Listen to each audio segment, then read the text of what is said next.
Suite à une résolution adoptée en décembre, Sigrid Kaag a été nommée par le secrétaire général des Nations Unies avec un mandat clair d'établir un mécanisme de l'ONU pour accélérer l'aide humanitaire à Gaza. À la suite d'une réunion à huis clos du Conseil de sécurité mardi, Mme Kaag s'est adressée aux journalistes pour la première fois en tant que coordinatrice humanitaire principale des Nations Unies pour Gaza. Elle a déclaré qu'elle travaillait extrêmement dur pour lever les obstacles à l'acheminement de l'aide dont l'enclave palestinienne a tant besoin. Nous discutons aussi évidemment au nom de la communauté humanitaire de ce que serait l'aide humanitaire de base et les biens qui devraient être autorisés à entrer à Gaza. Et puis il y a une catégorie très large. De même, comme je l'ai dit, les biens commerciaux doivent être autorisés à rentrer. Il n'y aura pas de reprise et encore moins de reconstruction à l'avenir sans ce large ensemble. Mais ce ne sont pas nécessairement des discussions que nous pouvons résoudre d'un jour à l'autre.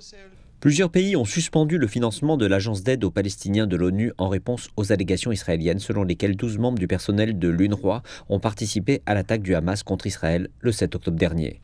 En réponse à la suspension du financement de l'UNRWA, Mme Kaag a clairement indiqué qu'il n'y avait pas d'autre source pour mener à bien le travail humanitaire effectué par l'agence. Elle a souhaité qu'il y ait une solution à l'impasse financière, d'autant plus que l'UNRWA confirme que son financement actuel pourrait être épuisé dès le mois de février.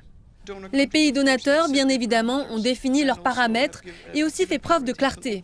La discussion est en cours. Rien ne remplace le rôle humanitaire joué à Gaza. Nous devons tous intensifier nos efforts compte tenu de la totalité des besoins, de l'ampleur et de la complexité de la crise. Mais il n'y a pas de substitution. Mais les États-Unis déclarent que leur financement de l'UNRWA restera suspendu jusqu'à ce qu'une évaluation et une révision complète et indépendante de l'UNRWA soient effectuées.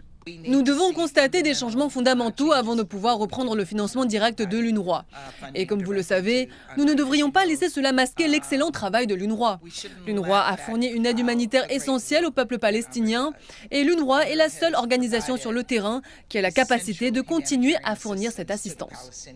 Le secrétaire général de l'ONU, Antonio Guterres, s'est entretenu mardi avec les principaux donateurs de l'UNRWA dans l'espoir de les convaincre de revenir sur leur décision de suspendre leur financement. Un groupe d'agences d'aide internationale et d'ONG de premier plan ont également appelé ces pays à réaffirmer leur soutien au travail vital que l'Agence des Nations Unies effectue à Gaza et dans la région.